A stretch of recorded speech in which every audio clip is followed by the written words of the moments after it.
যখন জুমার দিন আসে, এই জুমার দিনে যদি কোনো ব্যক্তি সকাল সকাল গোসল করে, আর্লি মর্নিং গোসল করে, গোসল করার পরে তার উত্তম পোশাকটা পরিধান করে, আর গোসলটা করে ফরজ গোসলের মতো, আতর সুগন্ধি খুশবু তার সামর্থ্য অনুযায়ী ব্যবহার করে, এরপরে পায়ে হেঁটে হেঁটে মসজিদে আসে, বাহনে চড়ে নয়, পায়ে হেঁটে হেঁটে।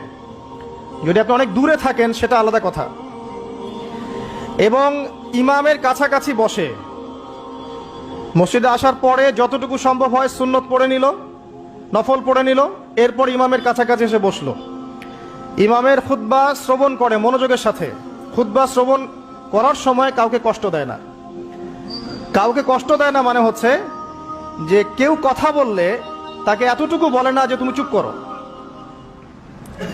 কোনো কষ্ট দেয় না। ইমামের খুতবা শ্রবণ করে, নামাজ পড়ে